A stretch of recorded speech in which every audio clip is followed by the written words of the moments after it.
Major General Sir George Parr, you're a senior official at the Ministry of Defence. Yes. And the British Army is currently going through a very difficult period, isn't it? Is it?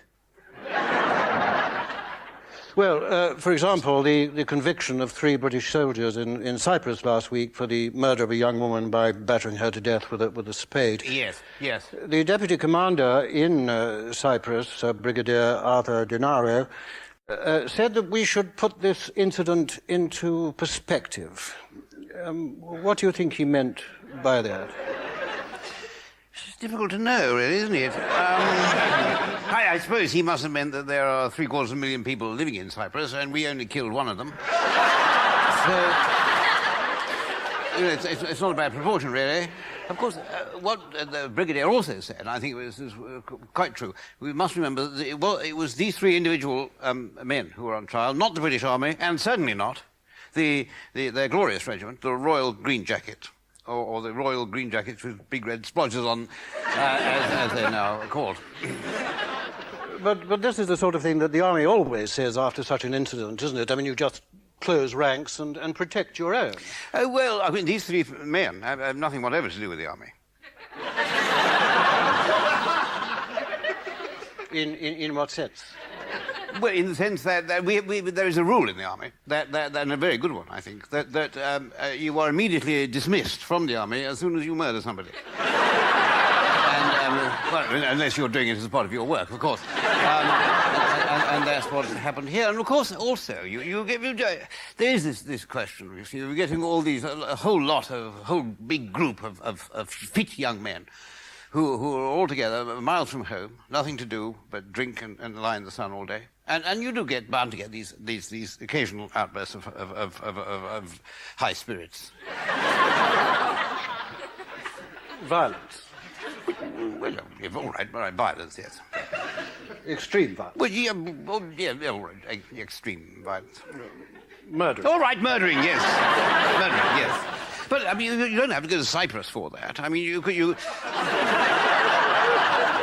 it in every town and city up and down Britain every weekend, every Saturday night. You get groups of drunken young men just getting drunk, hanging around and attacking innocent passers-by. I mean, there's something wrong with our society. I mean, bring back national service, that's what I say. I mean, you know, a couple of years in the Army, that'll soon sort these people out. But these people were in the Army, weren't Well, they? yes, that is true. And the fact is that some of the most dangerous towns in Britain are those towns which have army barracks, like Aldershot, where ordinary people simply can't go into the city on a Saturday night. Well, who wants to go into Aldershot on a In any case, the Army are doing their best. I mean, they're taking these young men out and sending them abroad and letting them loose on foreigners. Which, of course, is exactly what the Army does. I mean, that's their point. core business, Yes, that's right. sense, yes. But, yes. But this is the problem, isn't it, with a professional army in peacetime? I mean, the men that were heroes when they were fighting in the Falklands or in the Gulf are the very same men that you run a mile from if you met them in a pub on a Saturday night. Yes, of course, the very same men. This is what we're faced with. It's a paradox. I mean, if you were set on by a lout with a broken bottle. I mean, who do you want to come to your defence? Would you want some sensitive, liberal, Guardian-reading person who comes off and says, you know, let's sit down and talk about this? Or do you want a bigger lout with a bigger broken bottle? That's what you want. Yes, tell me, is this the thinking? Is this the thinking behind not wanting homosexual men and women in the armed forces? Sorry, what do you mean, thinking? Well, I mean, the assumption that homosexuals are somehow more sensitive and more liberal-minded than others. I think it's rather a crude stereotype, isn't it? Really. Then why don't you want them in the armed forces? We don't like them.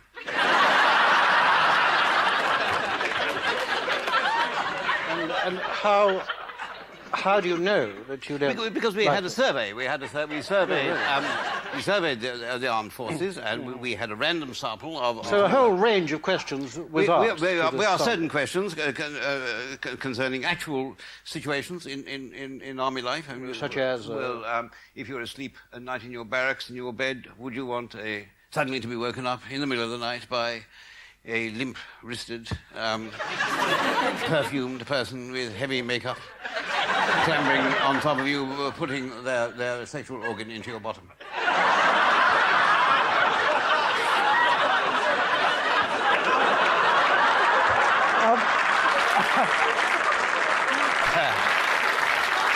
Yes, of course, there is a parallel here, isn't there, with the problem of racism, because only last week the Commission for Racial Equality came down very hard on the Ministry of Defence for the treatment of blacks in the army, of both physical and verbal abuse. I mean, people being called coons and black bastards, that sort of thing. Sorry, you said abuse. Well, I think if you were black, I think that might be thought of as abusing. Well, I suppose if you are looking for nuances of particularly hypersensitive, yes, I suppose you might think that, yes. But I don't think it's just affectionate banter, really, isn't it? I mean, I've been called Squiffy all my life. It's never worried me very much. But it just seems to me, you see, that since it's obvious that the army dislikes blacks just as much as it dislikes homosexuals, why don't you just have a survey about that and get the answer you want and then kick the blacks out? Well, we can't do that for various reasons. One is racism is against the law, and also they're not entirely equivalent, the two groups of people. After all, homosexuals have certain characteristics which don't necessarily present themselves as it were on first meeting. People can disguise. Yeah, you have that. You see, I mean, we could, for example, operate the policy we don't want to, but we could, that the American army uses, which is called, about homosexuals, which is don't ask, don't tell. You can't do that so easily with black people. You see, that would present certain difficulties. Black people have certain characteristics. This is a quotation, you may have read this in the newspaper, from a colleague of mine at the Ministry of Defence, Squadron Leader Tony Cowan, who said, I quote, "Your Afro-Caribbean is a big chap." You see, that's rather flattering. Yes, very, I mean, it shows there's no racism in the RAF, thank God. It's a big chap, often very athletic and more interested in sport and music. Well, now, you see, that is entirely true, but it is not the only characteristic of a black person, those things. So, I mean, you don't have to wait, for example, before one day in the showers you notice this big fellow jumping up and down singing "Nobody Knows the Trouble I've Seen" before you realise the sort of chap he is, you see, because you have realised that earlier through other indications. Yes, the fact that he's black. The fact that he's black is one of them, yes. And this is about trust, isn't it? I think it is. It's very much about what Michael Portillo said when he was announcing the results of this survey about homosexuality. The army needs to trust. The people in the army, it's a closer, they need to trust their mates, you see. And imagine a battlefield situation where a man is trying to... today's high-tech army, he might be trying to launch some smart surface-to-air missile. And he must absolutely count on the fact that as he's working out the coordinates of the target, there isn't a man standing behind him who is grappling with his trousers. Because, you see, the smart bomb could go anywhere.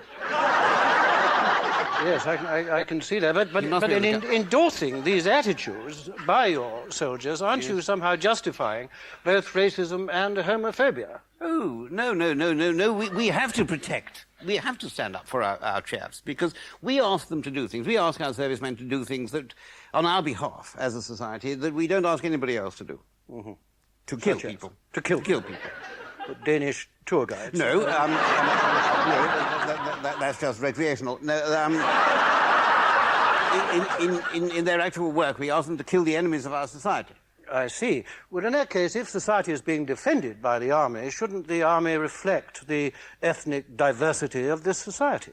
I mean, this, after all, is the argument for having black police officers. Well, no, the police and the army, two different things. The police work directly with members of the public, the army doesn't. And the police, we don't ask the police to kill people. I mean, they do kill people, but only inadvertently, and then, curiously enough, blacks. But we don't ask them to do that as a matter of course. No. And in any case, I think the army does reflect society. I mean, you would say British society was homophobic and racist, wouldn't you? Yes, I would. Well, there you are then. General Parr, thank you very much indeed. Thank you.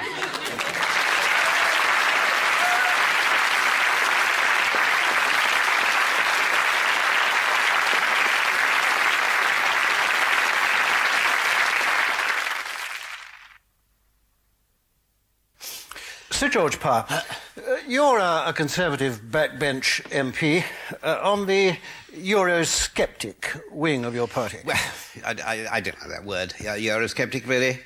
I think it's long past its sell-by date. You don't like the skeptic part? It's sort of negative. It's a bit negative, really. I think for what we really represent now, I think we should be talking about much more positive, more fundamental things.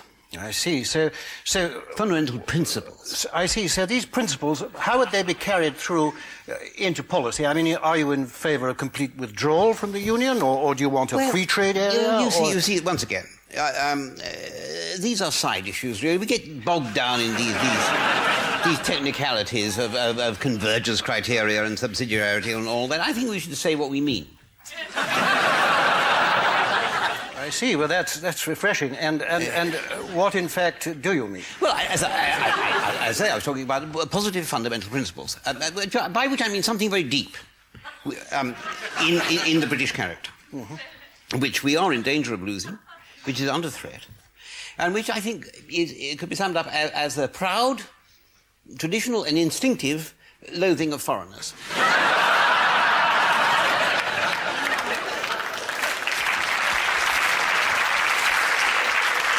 Well, that's very honest of you. We are an honest people. The British are an honest people. Yes. Yes. But I don't take any personal credit for that. No, that's just part of our character. But just part of being British. Yes. I see. Yes. Might it be objected that point of view is in itself xenophobic? Well, again, I don't like the word xenophobic. It suggests irrational prejudice and. Of course, it's a Greek word, and I detest Greeks. I think we are talking here about plain historical fact. For example, that the Germans are Nazis, and we beat them in the war at a time when the French cravenly surrendered. The Italians behaved with their usual despicable cowardice. The Belgians allowed themselves to be overrun by anybody who happened to be passing. The Portuguese were all spies, and the Spanish, of course, kept out of it. They spent the whole war throwing donkeys off the top of church towers. And Roman Catholic church towers. Roman Catholic church towers, yes. At that. You haven't mentioned Luxembourg. Well, I don't know much about the people of Luxembourg, though I imagine women's armpits aren't anything to write home about. But yes. Aren't you in fact there saying in a roundabout way that these foreigners are inferior? Oh no! I think that would be misconstruing what I'd say. I think the British are superior, which is that's a different thing. Superior in what sense? Well, tolerance. For example, we're very tolerant people. We take people as we find them on the whole. Yes. Forgive me, but you don't seem very tolerant to me. Well, I don't see why not. I mean, if these foreigners want to be devious and arrogant and corrupt, by all means, let them be so. Yes. I don't. So long as they don't tell us what to do, you see, they don't interfere in the running of our affairs. Yes. What aspect of their interference do you dislike most? Virtually every aspect, really. For example, well, I mean, second example, the courts, the European Court of Human Rights, for example, which, as we know, is a puppet of the European Union, and it told us about, not shooting IRA suspects in Gibraltar. Now, frankly, I don't think any puppet court of the European Union should tell me who I can and cannot shoot on Crown territory. It's simple as that. Yes, but in fact, the European Court of Human Rights has got nothing to do with the European Union, does it? Well, that doesn't alter my argument. Why not? Nothing alters my argument, really. Yes, I'm beginning to get that view. Perhaps you were confusing the Court of European Justice, which is... the European... Yeah, well, there again, you see. The European Court of Justice has just recently forced me to fire my butler. I can't remember a judgment that... well, not specifically on that, no, but it came within their judgment about the 48-hour maximum working week. Now, you can't employ a butler for a maximum of 48 hours a week. It's nonsense. So I'd say Jenkins had to go, and now he's, I don't know, living in a cardboard box somewhere. Must be a great change for Jenkins. Yeah, no. He had a very nice cardboard box next to the dog in the kitchen. But now he hasn't got a job, you see. And the thing is that my dinner guests are now waited on by a 14-year-old Peruvian girl with a very limited command of English and dirty fingernails. But she's prepared to work longer hours. She works a 105-hour week, but that is because she's an illegal immigrant. And I think it's appalling that I have been put in the position of having to break the law in order to fulfill a European directive of this kind. And of course it is the European Court of Justice which is underpinning the whole legality of the ban on British exports of beef. Oh, well, I mean, I don't know what to say about that. I mean, I don't know what we have an army for. Really. We have told these people, plainly and simply, that all British beef is completely safe. And not just that, but that some British beef is even more completely safe than other British beef is completely safe. Yes, but they feel that we haven't taken enough steps to eradicate BSE. What do they know about BSE, frankly, on the continent? There have been 17 cases of BSE in... We've had 160,000. So we must know more about it. Of course we do. But in fact, in France, when they isolate a case of BSE, they do slaughter the whole herd. Well, of course, they hate animals on the continent. I mean, look at the way the Spanish treat their cattle. They wave capes at them and stick these things in them with tassels on the end. I mean, at least we give our cattle a sporting chance of killing people.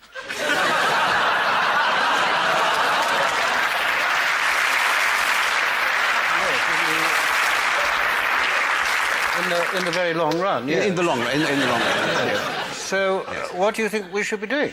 Well, we should be standing up to them in a way which has not been done. And I'm a very strong and a loyal supporter of John Major as anybody, but he is the most craven apology for a person that you could possibly imagine. When the Herr Nazi Kohl came over, and he served this lunch and served beef, but he said, you can have chicken if you want. I mean, that's no...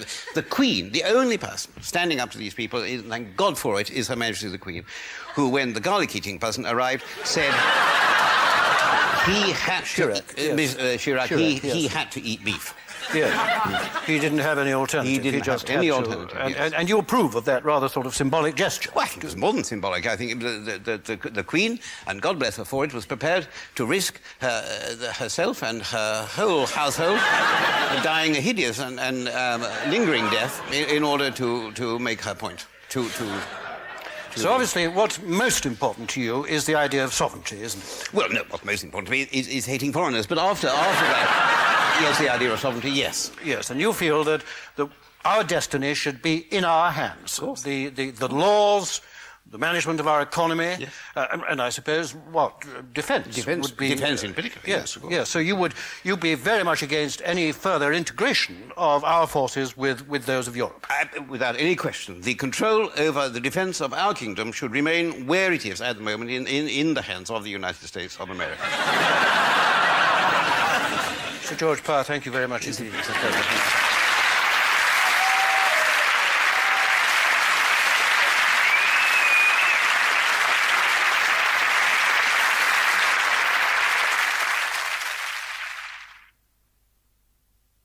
George Parr, you are a name. I mean, that is to say, you are a private investor in the Lloyd's of London insurance market, Yes. which, as we know, in the last few years has had catastrophic losses. And the private investors, the Lloyd's names, like yourself, you've lost a lot of money, have you? Yes, rather a lot, yes. I see. Could you just... I mean, at the moment, the Lloyd's of London are considering this week whether to offer you the whole of the Lloyd's names a rescue package to draw a line, as it were, under your future debts, amounting, I think, to a total of £3 billion. And I don't know, is that right? Yes, roughly £3 billion. £3 billion pounds. Could you just explain how the Lloyd's market operates? I mean, and I know it's a very, very technical subject, but could you just say, in your capacity as a name, what work do you do? I mean, is it difficult? Well, at my end, my work largely involved picking up an envelope that came through the letterbox once a year, opening it, taking out a very large cheque, and sending it to my bank. Yeah, I see. So it was quite difficult, It yes. was.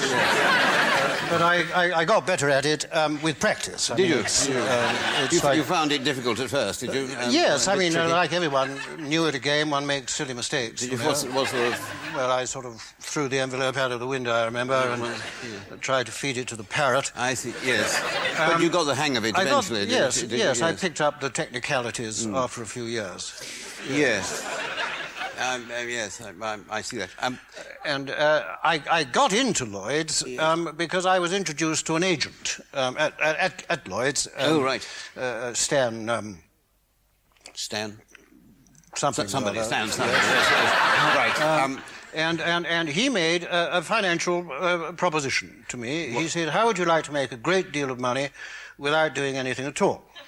And you took him up on that straight away, did you? Not straight away, no. I'm not a complete fool, no.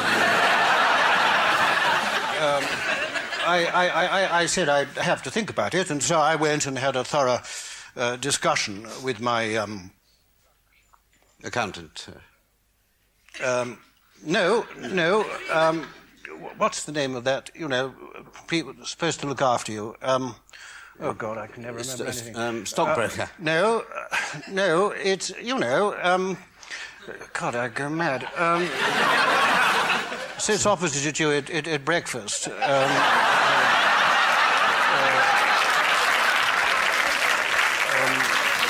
Sort of long... Wife. Wife, Wife, yes. And yes, so you talked to her, and what did she say?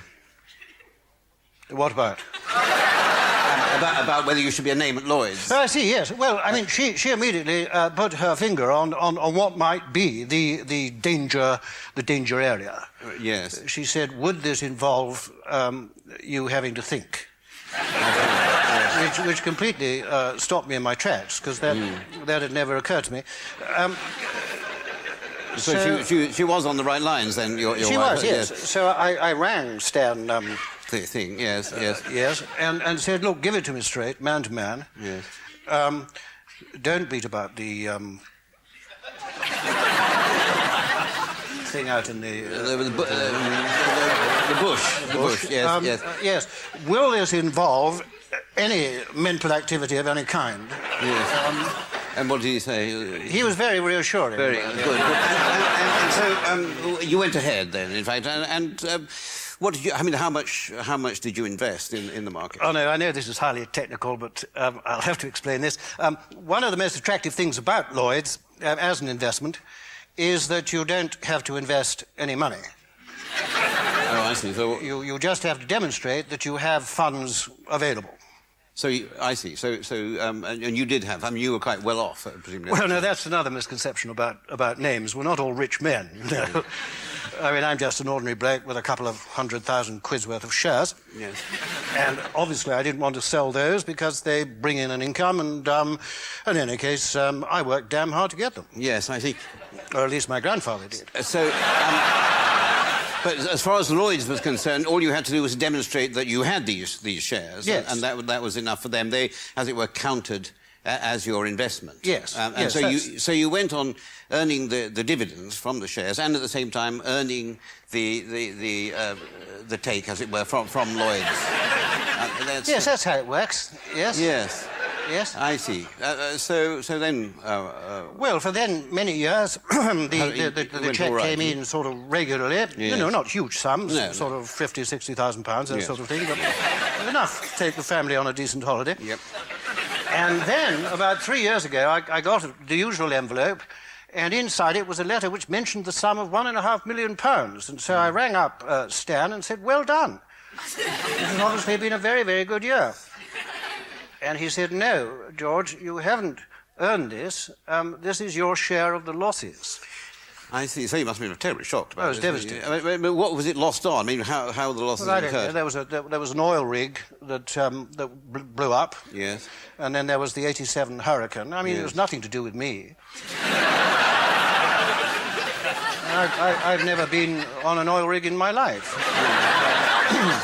So it wasn't my fault. And as far as the hurricane was concerned, excuse me, I was very badly hit by the hurricane. But yourself, is it? Yeah. Personally, yes. I lost several fine trees. and my gardener was blown into the trout stream. Oh, yeah. And that was the last I ever saw of him. And that was a tragedy. Of course, a terrible thing. Because one can't get into the orchard now for the weeds. Yes, didn't the professionals who ran your syndicate, Stan and the underwriters and so forth, didn't they explain to you that you had unlimited liability? I mean, didn't you have meetings? Yes, we used to meet 3 or 4 times a year at Ascot and Lords and that other place, you know, where they sort of... The proms.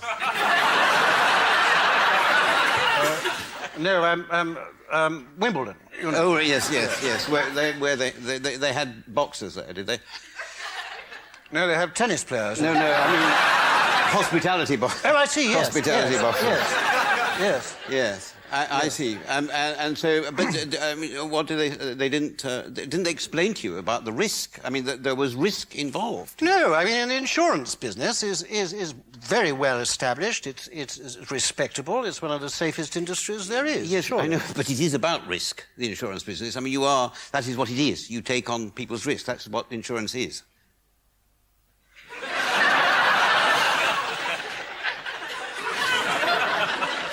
Is it? Yes. Nobody ever told me that. No. So are you... I mean, there's £3 billion that you're going to share. I mean, are you going to accept this offer from Lloyds? Well, I don't know. I mean, it is very, very complicated business. Yeah. But at least, I mean, Lloyds has at last realised that you can't just take everything away from a chap. No. I mean, if a chap's got practically nothing, then... Well, that happens all the time. Yes, But if a chap has got rather a lot, you simply can't take away all of it. No. Because it involves... a complete change of life. Complete change of life. And, I mean, I entrusted my whole family's future to this man at Lloyd's, and I feel very, very badly let down. But if you, as you say, entrusted your whole family's future to this man, I mean, shouldn't you have checked up on what he was doing with the money? No. No, there's a perfectly straightforward agreement that I demonstrated that I had a lot of money, and in return, he made sure that I got a lot more. And it's as simple as that. And in any case, this man was a professional. I'm not a professional. And I couldn't go checking what he was doing from day to day, because in any case, I'm much too... Too busy, yes. No, not busy. What's the word? You know, when you don't have an idea about... Stupid. Sorry? Stupid. Yes, that's it. Yeah. George Barr, thank you very much. Thank you.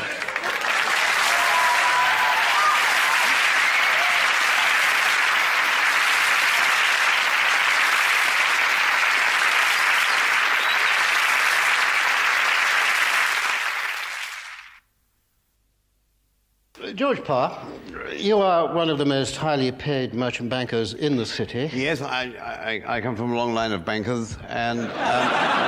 Yes. Yes. And there has been a lot of controversy lately about the huge rewards paid to merchant bankers in the city. Well, to be frank, it is true that some of us who work in the city do get truly obscene amounts of money. That's why we do it. Yes. I mean, but people will pay us. People will pay us. And I moved banks 2 years ago. I left a very senior position with a very high salary, and I moved over to my present bank. Mm-hmm. And for the challenge, Yes. And the risk. It was a tremendous risk when I did that. What sort of risk? Well, I gave up a £2 million bonus, which I would have got from my old firm. So you had to forego that? Yes, it's not an easy thing to do. No. So what was it really that made you jump in that direction? Well, as I say, I wanted the challenge. My basic salary they offered me was of course much higher, but that really wasn't it. I think in looking back on it, probably what tipped the balance was the £2 million compensation I got for the bonus that I would have had. I think that probably did it. Roughly the same amount? Well, more or less, yes. Yes, I see.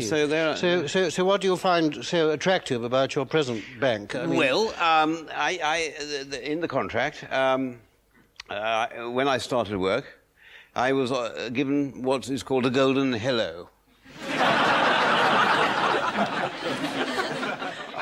How does that work? It's obviously difficult to describe in layman's terms, but simply is that when I first arrived, I said hello, and they give me a cheque for £500,000. It's a sort of yes. Yes. Is that unusual? No, it's very common practice. Very common practice. It's a sort of it's an indication that you've started work, really. Sometimes the only indication. But obviously this was a completely one-off payment. Oh yes, of course. You couldn't have it again. No, I didn't get anything else until the end of my first month, when I qualified for the golden hello again. And what did that indicate? That was a recognition, really. That you were still there? That I was still there. That I'd stuck it out for a month, through thick and thin. Yes. Hell and high water. And then I was about to start on my second month, which, of course, triggered my loyalty bonus. Because in that time you hadn't gone and worked for someone else? I couldn't actually go and work for someone else because I had in my contract what we call golden handcuffs. Which meant that I couldn't leave that firm. This was another amount of money. It was £250,000. That, and well, it was in their favour, you see, because if I'd have left, yes, they'd have had to pay somebody else a golden hello. So they saved £250,000 by doing that. Yes. Well, you must have been very, very happy working there, weren't you? Well, no. I think by the end of the second month, I felt I was getting in a rut, rather. I felt a bit restless. How one does. And so they gave me incentive payments. Incentives? Incentives to go to work, yes. But you were being very, very highly paid anyway. Yes. So why did you need incentives on top of that? Well, it is partly because I was being very highly paid. I bought a beautiful new house and a new wife. I bought a beautiful... when it's Monday morning and the alarm goes off and you think, goodness, 10 o'clock already, and... You look out of the window and there you see the trees and the lawns and the wife and the gardener and the lake and the crocodiles. And it's a beautiful, typical English scene, apart from the crocodiles, of course. And you feel, well, why should I? Well, I don't want to go to work. I want to stay here. You need something to get you in, really. So that's where the incentive payments came in. But isn't there, forgive me, but isn't there a sort of vicious circle here? That they give you incentives to go to work, and so you get richer and richer and richer, and so you need more incentives. More incentives, yes. and the house gets more and more beautiful, so you need more incentives to leave absolutely. it. I mean, doesn't there come a point where you just don't want to take the money anymore? Well, it's funny you should say that. No. No. Although I did feel that money, certainly does bring its own problems, and I felt very much that there was something missing. That I was looking for something. I was looking for somebody, perhaps, for answers. Some sort of spiritual guru. Well, I was very lucky. I did find somebody, a really, really good tax avoidance specialist. And so since then, it's been more or less all right. Because there is a problem about tax when you're being very, very highly rewarded. He came up with yes, exactly. I mean, there were these ways of paying people like yourself in diamonds, gold bars, They closed that loophole. And coffee, they pay you in coffee beans, and fine wines, and paintings. Really? I got a matching set of Gainsboroughs, which was sort of landscape. I don't know. I never looked at them. They were too valuable to keep in the house, so they had to be put in a bank. So you could go to the bank. I went to the bank to look at them occasionally, and that was, but it took up a rather lot of time. So eventually, I just looked at the bank. Get the chauffeur to stop, and I'd look at the bank, and I found it very refreshing, very spiritually refreshing. Absolutely delightful. But can I ask you this from a spiritual point of view? I mean, when you look in the mirror, do you think, am I really worth all this money that the bank is paying me? Oh, well, yes, I think that, after all, they wouldn't pay me, otherwise, would they? I mean, they know I could have gone off to somewhere else, just like that, to another firm. Yes, certainly. Particularly now since they fired you last week. That's right, yes. Yes, they did. As far as I know, the story is that one of your subordinates at the bank, a young trader, was fraudulently investing money and declaring huge profits from these investments which actually didn't exist. They didn't exist, right? no, right. that's right. And although you weren't personally involved in the fraud, no. It was your job to supervise him. That was my job, yes. And you didn't do it. Well, I don't know how I could have done it, really.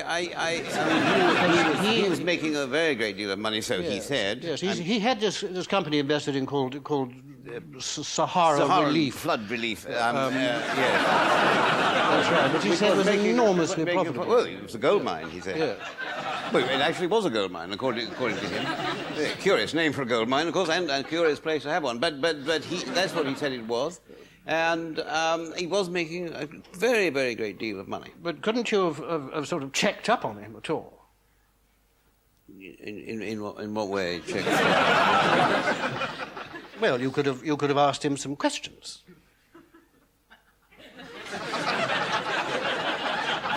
Well, what sort of questions? Well, I mean, like, where is all this money coming from? I mean, Well, yeah, I didn't want to get bogged down in technical details too much, because these traders, that they are very temperamental, and if they feel they're being interfered with, they get very highly strung, and they say they go off and work for somebody else. You see, and that. Wouldn't that have been a very good thing? He would, yes. But we didn't know that at the time. No. But eventually, the other thing, of course, was that these profits that he was declaring from that company and from the Kalahari Jungle Clearance Company, which he were huge, and not only were his bonuses tied to those profits, but so are ours, the executives, And I see. Yes, so, they would be. And we had meetings, to discuss whether we should ask him what was going on. I mean, we thrashed it out. It was very. Some of these meetings went on for I remember, I think, a minute and a half before we decided not to do it. But eventually, of course, he was confronted. You confronted him. Yes, we did say, and you said, where is all this money coming from? And he said, well, just flat out, he said, the fairies brought it. And I thought, well, thank God, there's an explanation. So it was all cleared up. You said the fairies brought it. Yes. You believe that? Did you? Yeah, well, yeah, I mean, yes, I do. I mean, because in the city, you know, the saying is that your word is your bond, you see, and once you question that, I mean, you might as well be working in a madhouse. Did you actually see any fairies? Oh, come on, of course I didn't see any fairies. What a stupid question. No. I mean, he explained that only certain people can see the fairies.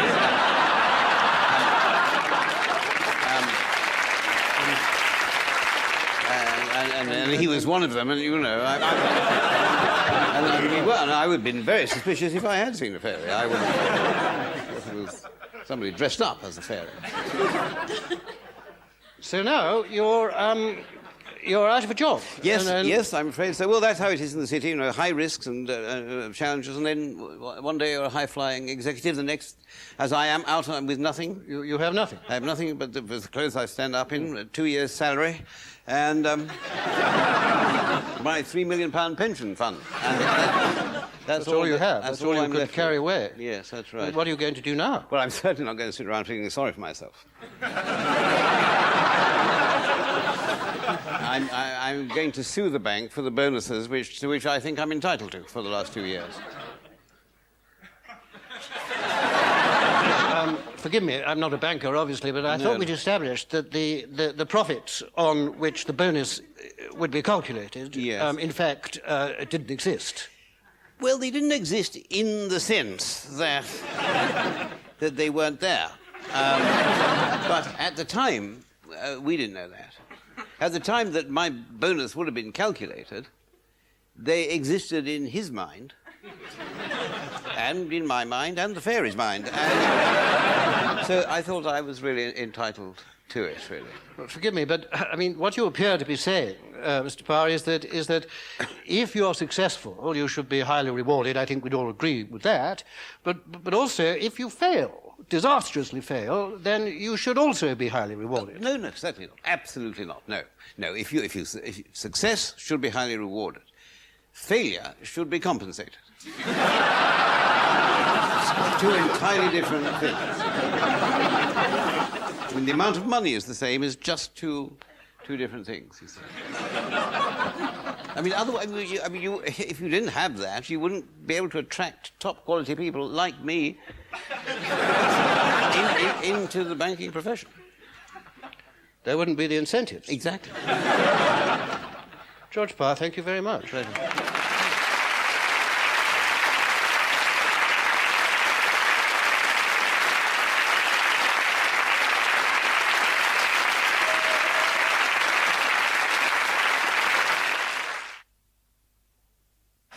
I've been thinking recently, and I don't know, I'm probably going out on a limb here, I think there's something wrong, really wrong, with the moral state of this country. You know? We're standing looking into an abyss. Yes, absolutely. And it's the future. You know, I don't worry about the future of myself, you know, because my life is over, more or less.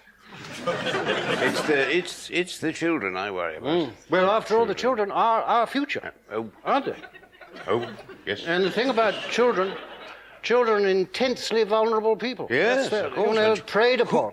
Who is going to protect those? I mean, look at this little chap there. Look at that. I mean, looks innocent little angel face. I mean, how could anybody want to harm a little innocent mite like that? No, that's Rat Boy. Who? Sorry? Rat Boy. You know that boy up north who sort of does 16 burglaries a day. Oh, this? I can't see. Oh, yes, I can't see without my glasses. I can't tell the difference. So he's the one that they won't let into the school because he beats other teachers. That's the one, is it? Little bastard. You know, I mean, kids today, if that was my kid, you know, I'd take the strap to him. Well, his problem is he hasn't been brought up in a caring home like yours. I mean, they're completely out of control. You can't be soft on these kids because good thrashing is the only way they'll understand that violence doesn't get you anywhere. You know, I met a man in here last week in this pub. I don't know where you were. And he told me that he'd had access to a survey which has been done in inner city areas. Yes. And it turns out that, on average, one school has been burnt down by the pupils for every working day of the year. That's a frightening statistic, you know. I mean, if you hadn't told me that, I wouldn't have believed it.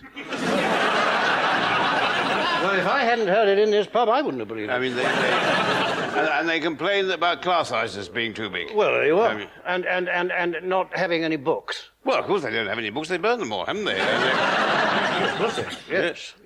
I mean, I think certain types of books should be banned anyway, because the only thing that children want to do with them is hit each other with them.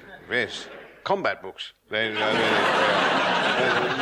heavy, unnecessarily heavy collected books. works of Tennyson. I mean, he didn't realise, did he, when he was writing Maud and all that he was putting a lethal weapon in the hands of some of these children. That's right. Yes. Well, of course, family life is completely broken down. Well, we've got to do something about it. Well, this man told me about another survey. Yes? Also pretty hush-hush. Yes? But it turns out that 1 in 4 of the children of this country have been abused. Oh, that's appalling. Isn't that just, you know, wait a minute. can that be right? No, that can't be right. Can that be right? I don't know. I mean, let's look at it logically. That means that 1 in 4 families are abused. No, can't be right, can it? I mean, how many people are in this pub now? Well, 4, in fact. There's you, and it's not me, I know that. And I'm sure it's not you. No, it's not Pete, me. and it's certainly not Gordon behind the bar. No, I vouch for that. Yes. Must be that fellow in the corner there. Yes. Appalling. That's really disgusting. Why? I mean, does Gordon allow people like that in the pub? Child molester, for God's sake. I mean, who is he? Do you know him? I've never seen him before in my life, no. Well, it's a good job. God, we found out in time. Exactly. I mean, we could have. I mean, you could have got him to babysit for you. For my daughter? Yeah, absolutely. Well, yeah. easily I could. I mean, admittedly, she's 38, but I mean, the principle is exactly the same. Yes. Mind you, it's not entirely his fault. I mean, it is a national problem, isn't it? I'm not saying that you can blame him alone. No. I mean, it'd be easier if you could. You could just lock him up and sterilise him. You mean put him in a bucket of boiling water? Yes. But, you know, I don't like to think of myself as a vengeful person. I think I'm a reasonable enough man. I take people as they find them, you know.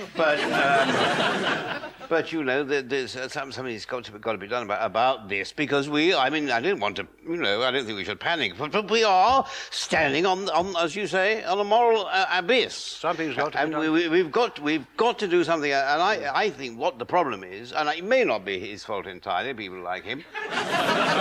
But you see, the thing is that the working classes, or what used to be called the working classes, they're not tired enough.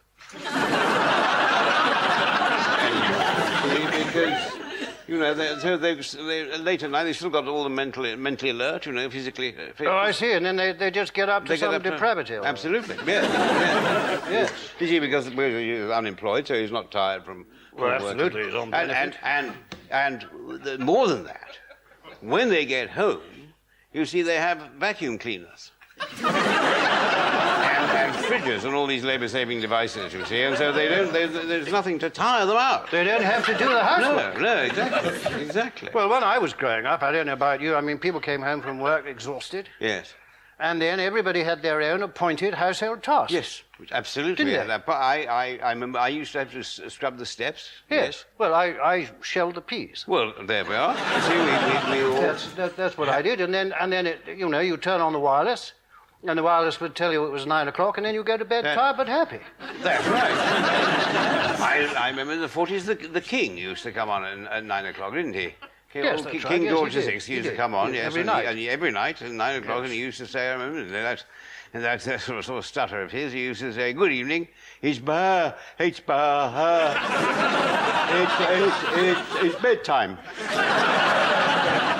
And then we'd go up to bed. Toddle off to bed, yes. Well, I don't. We've just got to get back to those days somehow. I don't know how. But it's got to be done. Well, you know, I think banning vacuum cleaners is something. You think taking the vacuum cleaners away from the Yes, I think working class I'm people not in saying it's South- the complete answer, no. No. Well, I think it's an answer. Yes. Well, it certainly is an answer, yes. Yeah. Trouble is, I don't know that I could manage without my vacuum cleaner. I mean, you know, frankly speaking, lately it's the only thing that gives my wife any pleasure at all.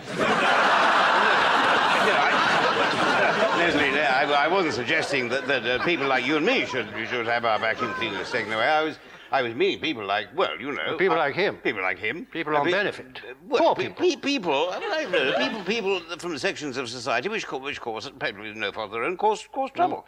Have the vacuum cleaners taken away from them. And, of course, it does have the added advantage that it's relatively easy to define a vacuum cleaner. Yes. As I say, you know, it's not the whole answer, you see, No. because fridges, too, I think. You know, because... Fridges, yes. Fridges. Well, I think fridges are responsible for this proliferation of frozen peas that you see everywhere. You see, we want to get rid of Sorry, that. Peter. I'm sorry. Maybe I'm stupid, but how is it that by banning frozen peas we're going to heal this fractured society of ours? I don't quite see. By the very fact that, as you point out yourself, of shelling peas. That's what, you know, people, if you don't have frozen peas, you have to shell peas. You have to shell them. You have to, yes, that's true. What goes on now in these council estates, you Yes. see, in these is the families are there, and then the teenage son says, you know, well, Mum, I'm off now to score some crack. But if he could say, not until you've shelled those peas, it would be different. Very, very true. Because, you see, then he finished shelling the peas, and he'd probably say, oh, wait, it was a bit late to go and score some crack. And also, he'd be exhausted, because it's a very exhausting task. That's the whole point. So he'd go off to bed, probably. He'd go off to bed, yes. Yes, So that's yes. the drug problem, you see, solved. Just like that. Yeah, just as a stroke, yes. Gosh. Yes. Yeah, I just say, you know, it's not the whole thing, really. I mean, I don't say that banning vacuum cleaners and fridges, I mean, is going to work overnight. I mean, suddenly we're going to wake up next day and find ourselves in a what's the word for it? You know, when in the state where everything's perfect. When you say it's like we're living in Tokyo? Tokyo. Yes. We're in Tokyo. I mean, no, it won't be like that. You know, No. but it's an obvious. Common sense first step. It's a first step. Yeah. Mind you, you know, you wouldn't get politicians if you said that to Oh, politicians. God, no. He'd laugh in your face, of course. Yes. But that's because You know, they've they've got no common sense. They've got nothing up here. Nothing up there.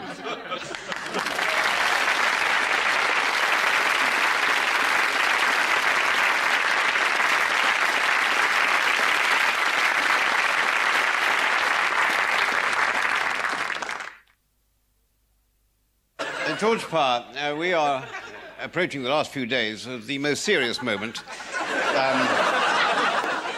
of recent British history. So I gather, yes. Yes.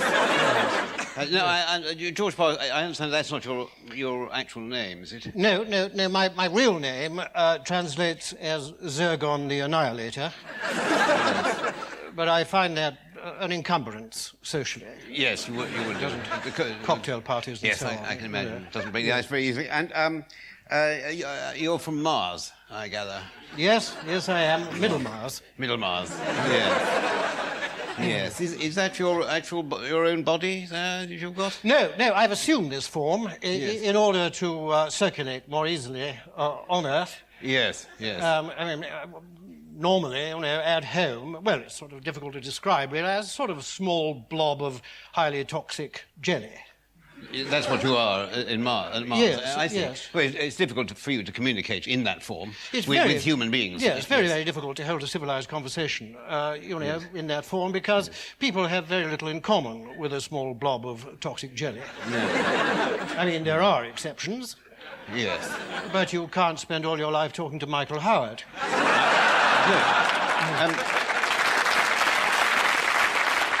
So you are in essence an alien life form. Yes. And are you here on business? It's purely business, yes. We on Mars are looking for places to expand into. Oh, right. And you've chosen Britain. Well, yes, it's a possibility. Yes, I'm just here to look at the lie of the land. Yes, well, you've chosen a good moment to look at the lie of the land. When you say expand, what... Well, usually we move into a place and enslave the local population and get them to do menial tasks. Oh, yes. Oh, right, yes. Well, we have experience of that. They're called Japanese car manufacturers. Yes. I mean, normally we like to negotiate with the government in power to give them advance warning of our enslavement possibilities, yes. And also, in case there are any, tax incentives we can take advantage of. But it's proved very difficult this time. Is it? Because, as far as I can see, I can't find the government. I mean, there's one lot of people who say they're the government and another lot of people who say they're going to be the government. I mean, don't you know who the government is? Well, we are, actually, at the moment, in the process of changing our government, or not, as the case may be. Why, is it broken? Well, some would say yes and some would say no. Well, why doesn't the government just kill the people who say no? Well, that's not the way we do things Well, at here least on Earth. lock them up. Well, that is one of the ideas, yes. But we do have a proper procedure for change of the government. It's called an election. Well, that sounds interesting. Yes, you really must be from Mars. But it is a proper procedure. I see. Well, that makes some sense, because I've been terribly confused. Have you? Listening to people, because one lot of people say this is the best place in the world to live and the best run. And another lot of people say this is an awful place to live and appallingly run. But it would be much better if they were allowed to run it and not change much. Yes. And that's the election. That's what we call an election. I yes. see. And who decides who's going to be the government? Well, we have what is called a democracy. And that is to say, it's sort of counting heads. I mean, everybody has a vote. So everybody decides? Well, in theory, everybody decides, but actually, in this case, it'll be a relatively small number of people who will decide the actual outcome. People with more heads than other people, is that right? No. More intelligent people, better informed people. No. These people are basically the people who can't make up their mind. They are what we call floating voters, and the parties are very desperate for them to vote for them, you see. So the people who choose who the government is going to be are the people who can't decide about anything. Yes. Yes, well, I suppose that makes sense. Yes. And who are these political parties and what do they do? Because as far as I can see, they just rush around shouting at each other, calling each other crooks and, things like that. But then, I come from Mars. What would I know? No, you've got it about right, I think. Yes, but although there are differences of political philosophy. The Conservatives, on the one hand, believe that things should more or less stay as they are. And diametrically opposed to them is the Labour Party, who believe... And then there's the Liberal Democrats, but they probably won't win because not very many people will vote for them. People don't like them? Oh, no, people like them, yes, they like them on the whole. I see, but why won't they vote for them? Because, well, they like their policies, they like their ideas, but they're worried that they would cost too much money. And people haven't got the money? No, they've got the money. They want to keep it. See. And where does the dog come in? What? The dog you worship. What dog? He's on the television all the time with sort of stirring music and... Oh, no. Oh, no. Is he your leader? Oh, no. The bulldog. No. You're talking about the British bulldog. He's a symbol. No. He's just an animal. He's incapable of rational thought. He couldn't possibly be a... Oh, well, I suppose. But no, he is a symbol. He's a symbol of Britain and a symbol of British determination to keep things we hold sacred from falling into the hands of foreigners, you see. I see, you're frightened of foreigners. Well, we're very worried that we're under threat from foreigners. Well, I can understand that, because when I was trying to park my spaceship at Gatwick Airport the other day, they wouldn't let me in because people were planting bombs there. These must be the foreigners. No, they're British people. No, it's not them we're afraid of. There are other people we find much more frightening than them. Who? Well, Belgians. Germans and French people. Because, yes, they are much more frightening. And even more frightening than Martians, because I do have to say that if we decide to invade here, not to put too fine a point on it, we shall lay waste the whole land and annihilate the total population. Yes. Could we keep the pound?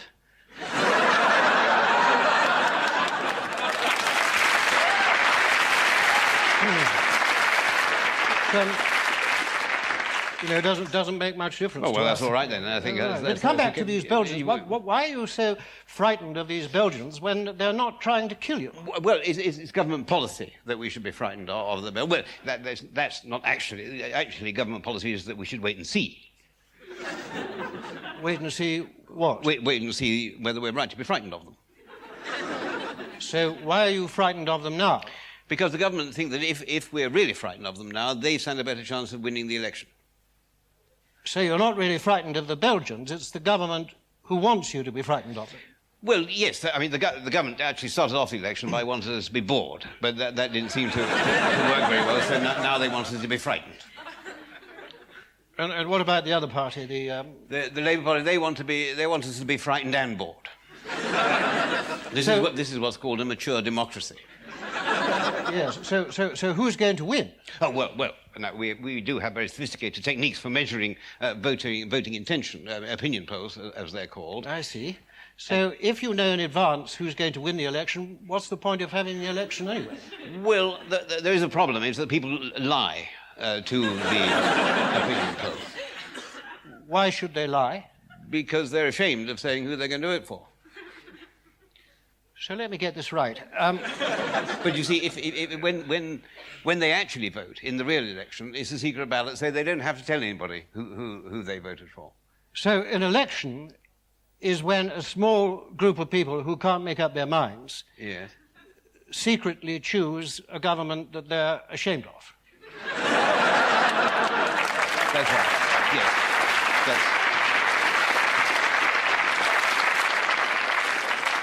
You're obviously a great deal more sophisticated than we thought. I think we might have to drop our invasion plans altogether. We're slightly relieved about that. I mean, we can't keep up, can we? Well, you have alternative targets, as it were. Well, yes. I mean, absolutely. I mean, in a rational universe, what we'd like to do is to go and take over a whole galaxy somewhere, but that, unfortunately, isn't possible. You can't do that. No. You haven't got the technology. Oh, no, we have the technology. We could do it, and we ought to do it, but, we can't. Why not? What's the problem? Well, it's the old story, What's that? The unions. You have a problem with the unions, do you? Can't do a bloody thing. Oh. Well, why don't you kill them? That's what we did. Interesting. Thank you, George. Zergon the Annihilator. Thank you very much indeed. Thank you.